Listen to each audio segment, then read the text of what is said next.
18వ అధ్యాయము 3వ వాక్యం. ఈరోజు వాక్య భాగ నిమిత్తమై ఆదికాండము 18వ అధ్యాయము 3వ వాక్యం. ఆదికాండము 18వ అధ్యాయము 3వ వాక్యం. ప్రభువా, నీ కటాక్షము నా మీద నున్న ఎడల ఇప్పుడు నీ దాసుని దాటిపోదు. తండ్రి నీకు వందనాలు, స్తోత్రాలు. ఈ వాక్యము ద్వారా మంత్రులతో మీరు మాట్లాడబోతున్న విధానం బట్టి వందనాలు, స్తోత్రాలు. వెనుకటువంటి చెవులను గ్రహింపు మనస్సును మీరు కలుగు చేసి మీ నామానికి మీరు మహిమ తెచ్చుకోమని, మహిమా ఘనత ప్రభావాలు మీరు మాత్రమే పొందుకోమని యేసు నామములో ప్రార్థన చేసి వేడుకుంటూ ఉన్నాము తండ్రి. ఈరోజు మన ప్రసంగ అంశం, ప్రభువా మీ కటాక్షము నా మీద ఉండనిమ్ము. హల్లెలూయా, హల్లెలూయా, హల్లెలూయా. ఈరోజు మన ప్రసంగ అంశం, ప్రభువా మీ కటాక్షము మా మీద ఉండనిమ్ము. అందరూ చెప్పాలి, ప్రభువా. కొంచెం గట్టిగా చెప్పాలి, ప్రభువా మీ కటాక్షము మా మీద ఉండనిమ్ము. ఇప్పుడు ఇంకోసారి అందరూ చెప్పాలి, మీరు చెప్పాలి.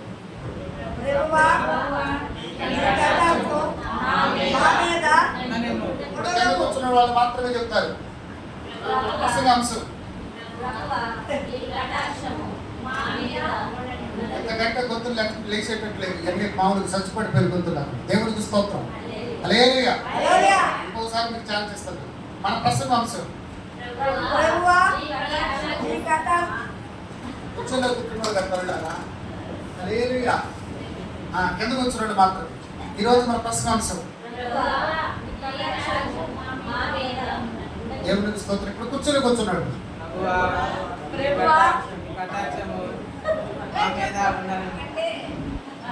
మీరు చెప్తారంటే నిద్రకు రానుడు కూడా వచ్చాడు. మీ పక్కన సుధారాణి సిస్టర్ ఉందనుకోండి, ఆమె యమలోకానికి వెళ్ళి మాయలోకానికి వస్తుంది. దేవుడికి స్తోత్రం. హల్లెలూయా. వీళ్ళు 6 ఉంటేనే ఇలా చెప్తున్నారు. మీరు మరి కూర్చున్న వాళ్ళు అందరూ మరి ఎలా చెప్తే బాగుంటుంది అసలు? ప్రభువా మీ కటాక్షము మా మీద మొన్న ఇలాగే చెప్పారు. అవునా కదా? ఆ జోష్ లేదు అసలు. దేవుడికి స్తోత్రం. హల్లెలూయా, హల్లెలూయా. ఈరోజు మన ప్రసంగ అంశం అందరూ ఒకసారి చెప్పాలి. ఈరోజు మన ప్రసంగ అంశం, ప్రభువా మీ కటాక్షము మా మీద ఉండనిమ్ము. యేసు రక్తమే జయం, యేసు రక్తమే జయం, యేసు రక్తమే జయం, యేసు రక్తమే జయం, యేసు రక్తమే జయం, యేసు రక్తమే జయం, యేసు రక్తమే జయం. ఈ రోజు మన ప్రసంగ అంశం, ప్రభువా మీ కటాక్షము మా మీద ఉండనిమ్ము. దేవునికి స్తోత్రం. హల్లెలూయా. యేసు క్రీస్తు ప్రభువారు ఈ లోకానికి రాకముందు మనుషుల మీద దేవుని యొక్క కటాక్షము కొద్దిగా మాత్రమే ఉండేది. దేవుడు తన కటాక్షంతో నింపేవాడు. దేవుడు తన కటాక్షము చొప్పున వారికి కావలసినవన్నీ కూడా ఇచ్చేవాడు. కానీ యేసు క్రీస్తు ప్రభువారు ఎప్పుడైతే ఈ లోకానికి వచ్చి మనందరి కోసం చనిపోయారో, మనందరి కోసం రక్తాన్ని ధారపోసారో, మనందరి కోసం శ్రమించారో, మనందరి కోసం ఆయన తలపై ముళ్ళ కిరీటం పెట్టించుకున్నారు, మనందరి కోసం తన యొక్క ప్రాణాన్ని అర్పించారు. ఇంకా ఏది కూడా మిగిలిపోకుండా దేవుడు పూర్తిగా మన మీద తన కటాక్షాన్ని ఉంపాడు. హల్లెలూయా, హల్లెలూయా. దీనిమార్తి దేవుడు అబ్రహాముతో ఒక మాట చెప్పాడు. అబ్రహాము దేవుని యొక్క మాటకు విధేయత చూపించి ఆయన వచ్చిన తర్వాత ఒక రోజున మమ్రే దగ్గర ఉన్నటువంటి సింధూర వనములో ఎండ వేడిమికి ఆయన గుడారం ముందు కూర్చొని ఉన్నారు. దేవునికి స్తోత్రం. హల్లెలూయా, హల్లెలూయా.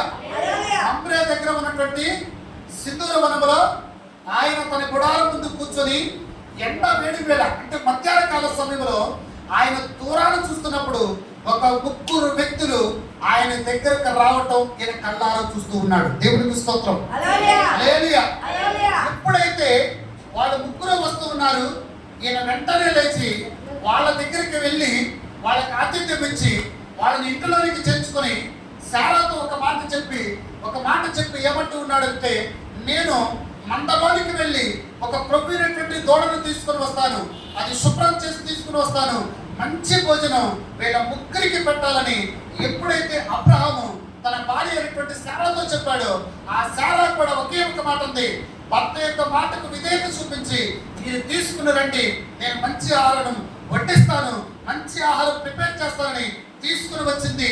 వాళ్ళ ముగ్గురికి కూడా శ్రేష్టమైనటువంటి ఆహారాన్ని పెట్టిన తర్వాత అబ్రహాము ఒక మాట వాళ్ళను అడుగుతూ ఉన్నారు. దేవుడికి స్తోత్రం. హల్లెలూయా. హల్లెలూయా. ఎందుకు అడుగుతున్నాడు తెలుసా? దేవుడు పిలిచాడు, అబ్రహాము వచ్చాడు, కానీ తన జీవితంలో ఒకటి కొదువై ఉన్నది. అంటే దేవుని యొక్క కృప, దేవుని యొక్క కనికరము, దేవుని యొక్క సహాయము, దేవుడు తన జీవితంలో ఏదైతే కొదువ కొరత ఉందో అది తీర్చలేమని ఒక పక్క శారా బాధపడుతుంది, ఒక పక్క అబ్రహాము బాధపడుతున్నారు. వీళ్ళిద్దరూ బాధపడుతున్న సమయంలో వీళ్ళ ముగ్గురితో వాళ్ళు అన్న మాట ఏంటి తెలుసా? మీ కటాక్షము మా మీద ఉండనివ్వు. గట్టిగా చప్పట్లు కొడుతూ దేవుని నామాన్ని చెప్పుకుంటాం. హల్లెలూయా.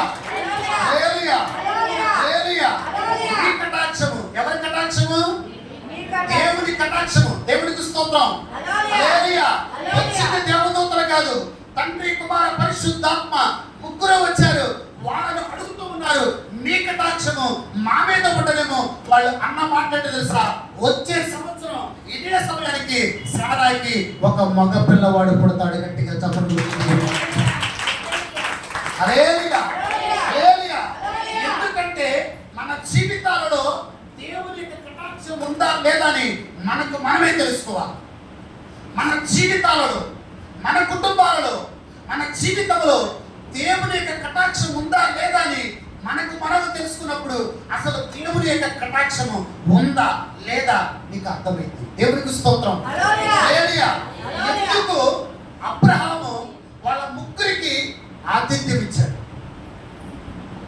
ఎందుకు అబ్రహాము వాళ్ళ ముగ్గురికి శ్రేష్టమైనటువంటి భోజనాన్ని వండి పెట్టాడు?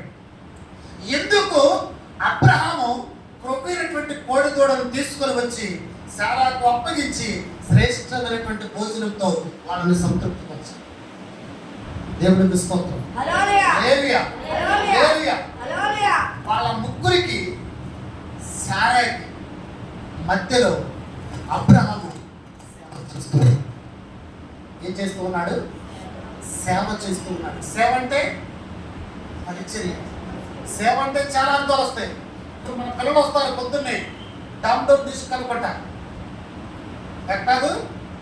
అసలు మామూలు వాళ్ళు వస్తుంటే రైలు పట్టాల మీద మామూలు ట్రైన్ ఆగిద్దో లేదో నాకైతే తెలియదు, కానీ వీళ్ళు ఎంఆర్ స్పీడ్కి వస్తారు.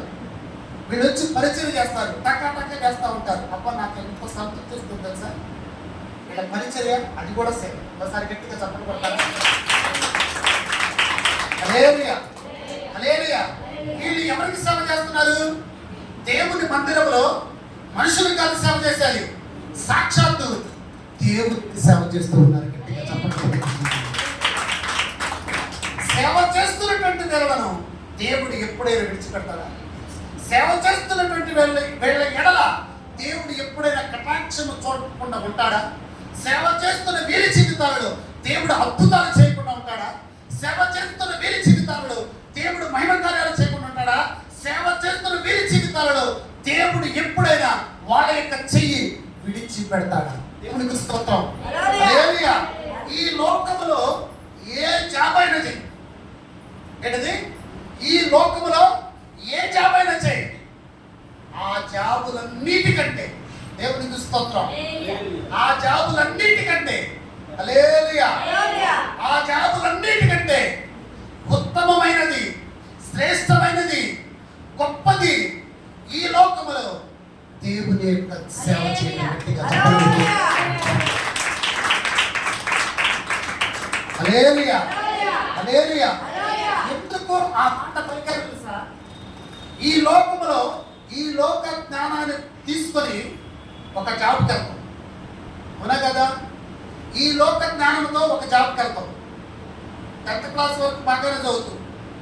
10th క్లాస్ దాటిన తర్వాత కాలర్ ఎగరేస్తాం. ఇంటర్మీడియట్ బాగానే చదువుతాం.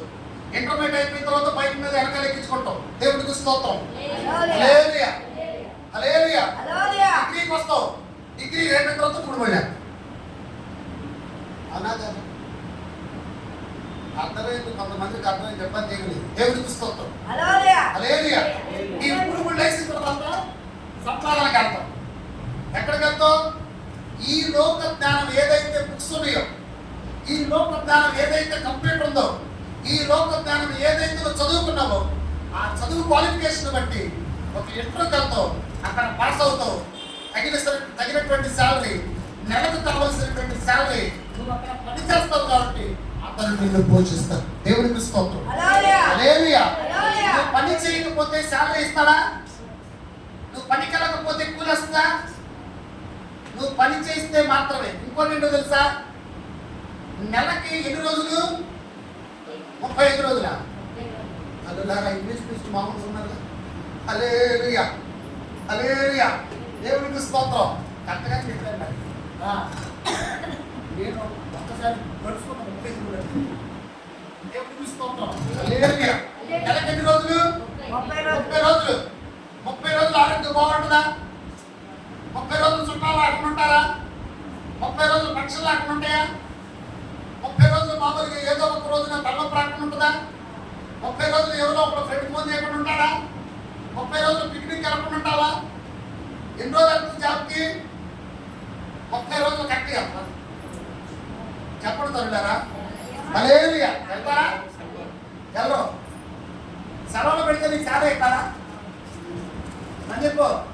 హల్లెలూయా. దేవుడికి స్తోత్రం. సెలవులు పెడితే చాలా ఇస్తాడా?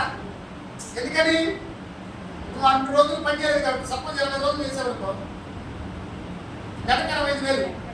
20 రోజులకే లెక్క కట్టి ఇస్తాడు. ఆ 10 రోజులు కూడా ఎవరు సార్ అంటే ఇస్తాడా? ఎందుకని? అది గట్టిగా చప్పలు పట్టుకుంటాం సార్. హల్లెలూయా. చేయలేదుగా. హల్లెలూయా.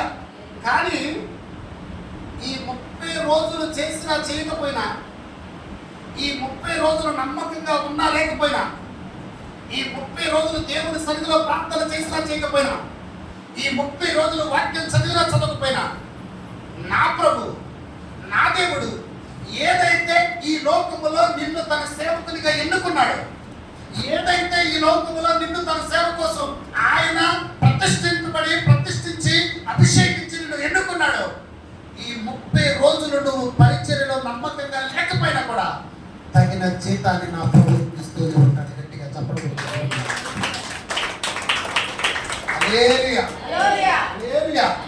ఇది అక్షరాల సత్యం. ఏంటది? ఇది అక్షరాల సత్యం. దేవుడికి స్తోత్రం. ఎందుకు ఈ లోకములో జాబ్కి వెళ్తే 20 రోజులు చేస్తే మాత్రమే ఇస్తారు, 30 రోజులు చేయరు. 30 రోజులు చేస్తే 30 రోజులు చేయకపోయినా దేవుడు ఎందుకు సేవేస్తాడు తెలుసా? ఈ లోకములో జాబు నీకు సంబంధించింది. ఏంటది? ఈ లోకములో జాబు నీకు సంబంధించింది, నీ కుటుంబానికి సంబంధించింది, నీ వ్యక్తిగత జీవితానికి సంబంధించింది. కానీ ఈ లోకములో ఆయన ఏదైతే ఒక సేవకునిగా నిన్ను ప్రతిష్ఠించుకున్నాడు, ఈ లోకములో ఏదైతే ఆయన తన సేవకునిగా నీకు అభిషేకం ఇచ్చాడు, ఈ 30 రోజులు చేయకపోయినా నీకు ఇస్తాడు. ఆయన ఆశ ఏంటో తెలుసా? ఆయన కోరిక ఏంటో తెలుసా? ఆయన ఉన్నతమైనటువంటి ప్రణాళిక ఏంటో తెలుసా? ఈ 30 రోజులు నా సేవకుడు మంచిగా చేయకపోయినా కూడా రానున్న దినాలలో గొప్పగా ఆయన తన పరిచయం చేస్తాడని సేవకుని ఎడల చప్పట్లు తెచ్చుకోవచ్చు. హల్లెలూయా, హల్లెలూయా. దీనికి ఇంకోటి కూడా యాడ్ చేయొచ్చు. వరుసగా పోయిన ఆదివారం నుండి, పోయిన సోమవారం నుండి నిన్న శనివారం వరకు, మరి ఈ రోజు చేశారు లేదు నాకు తెలియదు, కానీ కంటిన్యూగా వారం రోజులు విడవకుండా ప్రార్థన చేసిన వాళ్ళు ఏమంటున్నారు ఒకసారి చీకటి పెట్టండి. ఒక్క రోజు కూడా మిస్ అవ్వకుండా కంటిన్యూగా సోమవారం, మంగళవారం, బుధవారం, గురువారం, శుక్రవారం, శనివారం ఏంటి కంటిన్యూగా చేశారా? దేవునికి స్తోత్రం. హల్లెలూయా. నేను నమ్మను కాక నమ్మను. ఏంటి చేశారు మరి?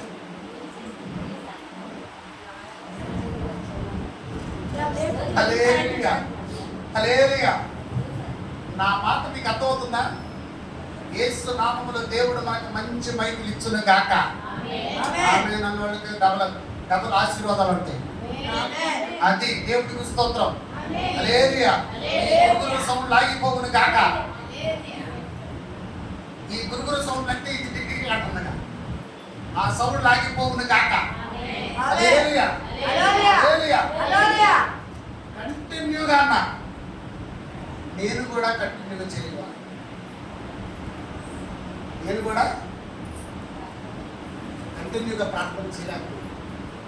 మరి మీరు చేశారు, చేసిన వాళ్ళకి ఒకసారి గట్టిగా చప్పట్లు కొడతారు. హల్లెలూయా. దేవుడు ఆయన కటాక్షం ఈ రోజు వరకు కూడా మన మీద ఉంది కాబట్టి ఈ రోజున మనం ఆయన ఆరాధించగలుగుతాం, ఆయన స్తుతించగలుగుతాం, ఆయన సన్నిధిలో గోజాడుతూ ఆయన సన్నిధికి వేగరమే వస్తూ ఉన్నాం, ఆయన సన్నిధిలో ఉంటూ ఉన్నాం. అందుకని నీ ఆవరణంలో ఒక దినము గడుపుట ఈ దినముల కంటే శ్రేష్టం అన్నాడు. దేవుడికి స్తోత్రం. హల్లెలూయా.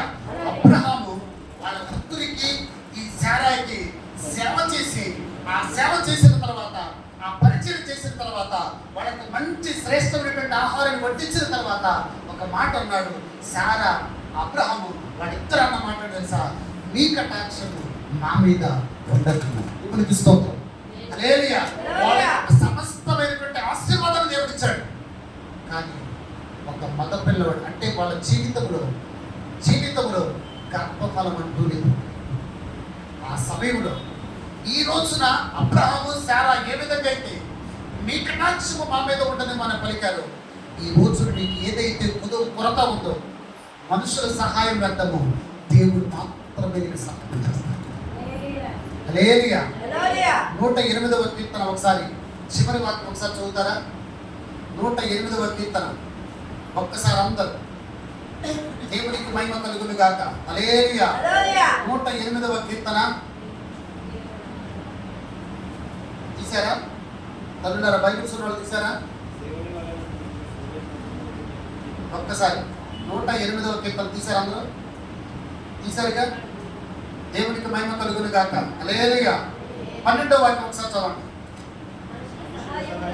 ఏంటది? ఏంటది? కొంచెం గట్టి చెప్పాలా? ఎందుకని? ఎందుకని అర్థం?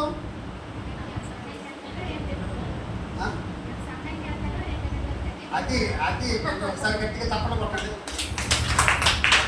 నిజంగా మంచి మాట చెప్పింది శిష్యు గారు. ఈరోజు సహాయం చేస్తారు, లేకపోతే నీ తెప్పుడు. అందుకని దేవుడు మనకు తోడుగా ఉంటే మనుషుల సహాయమే మనకు కావాలా? కానీ అదే దేవుడు ఒక మనిషి ద్వారా సహాయం చేస్తే ఎంత హ్యాపీగా ఉంటుంది. మనము అడిగింది వేరు, దేవుడే ఇంకొక వ్యక్తి ద్వారా సహాయం చేస్తుంది. మనుషుల సహాయం వ్యర్థము. చదువుతండి. శత్రువులను జయించుటకు నీవు మాకు సహాయము చేయము. దేవునికి స్తోత్రం. ఒక మాట చెప్తాను, శత్రువులను జయించుటకు నీవు మాకు సహాయము చేయము. దేవునికి స్తోత్రం. ఈ లోకములో శత్రువులు ఎవరు? ఈ లోకములో నీకు పడ్డోళ్ళు మాత్రమే శత్రువులా? నీతో గొడవ పడిన వాళ్ళు మాత్రమే శత్రువులా? నిన్ను అనరాని మాట పన్నోళ్ళే శత్రువులా? నీ మీద కోపంగా ఉన్నవాళ్ళు మాత్రమే శత్రువులా? ఈ లోకములో నీకు శత్రువులు ఎవరు తెలుసా? ఈ లోకములో నీకు ప్రతిరోజు కూడా నీ కుటుంబంలో నీ గృహంలో శత్రువులు ఉంటానే ఉంటారు. నీకు ప్రతిరోజు కూడా వాళ్ళతో పోరాడవలసి ఉంటుంది. దేవుడికి స్తోత్రం. హల్లెలూయా. అప్పులనే శత్రువు. ఏంటది? శత్రువు అనేసరికి ఎవరు చెప్తారనుకున్నారు? అప్పులు కూడా ఒక శత్రువే. ఎందుకో తెలుసా? క్రైస్తవులకు మాత్రమే ఎక్కువ అప్పులు. ఇది రాసి పెట్టుకోండి. దేవుడికి స్తోత్రం. తెలుసు, కానీ అది కూడా దేవుడు తన నామ మహిమార్థమే చేస్తారండి. గట్టిగా చెప్పండి. అప్పులు కూడా శత్రువే. దేవుడు లేమి కూడా శత్రువే, కరువు కూడా శత్రువే, చుట్టుపక్కల హారం కూడా శత్రువే, కుటుంబంలో వస్తున్న ఇబ్బందులు కూడా శత్రువే.